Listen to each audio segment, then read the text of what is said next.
Oke, kembali lagi di vlog ke-17 Quan Asylum QA402. Ini adalah sebuah audio analyzer dari Quan Asylum dengan fitur yang cukup menarik dan harganya relatif terjangkau dibandingkan audio precision misalnya. Dan dia punya input stereo dan balance ya, di plus minus diferensial. Inputnya bisa sampai 32 dB volt maksimum. Tampilannya cukup menarik, sederhana, warna merah dengan 3 buah lampu LED, link, run, dan atenuator.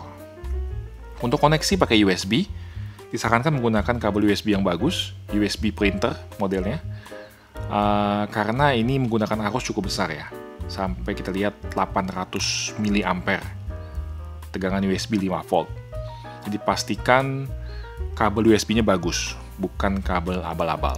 Takutnya arusnya ngedrop kalau kabelnya kurang bagus. Selanjutnya kita lihat tampilan softwarenya. Softwarenya menggunakan bawaan dari Quan Asylum sendiri. Kita lihat menunya, biasa kita masuk dengan new setting, jadi kita reset menu-menunya dulu. Lalu kita bisa tambahkan beberapa parameter yang kita mau lihat nilainya ya di menu. Saya pilih gain, RMS, FFT, dan generator 1. Kita bisa lihat di sini muncul di paling atas nilai yang kita pilih tadi.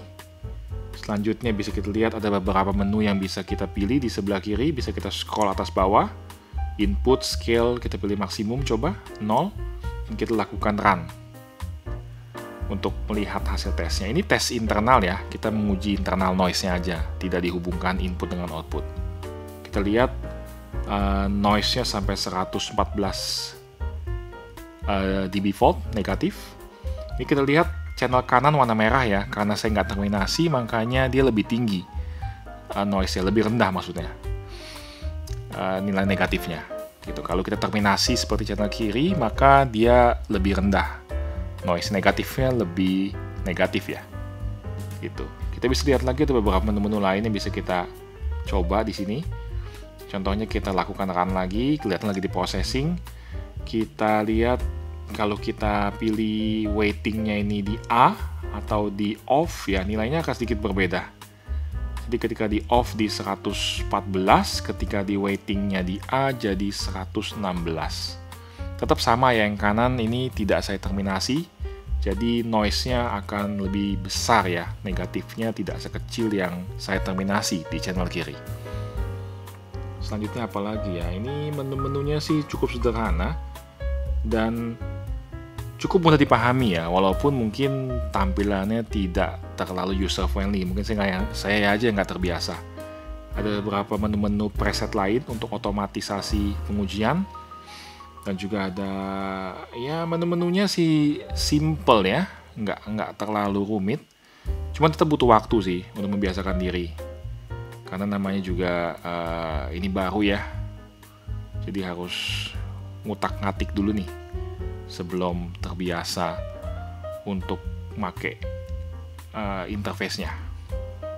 Kita lihat juga itu kembali lagi tegangan dan arus yang masuk sekitar 780 mA, cukup tinggi ya, makanya kabel USB yang bagus itu penting banget. Itu scale input bisa kita utak-atik, beberapa menu bisa kita gunakan tanda panah atas bawah untuk kita atur.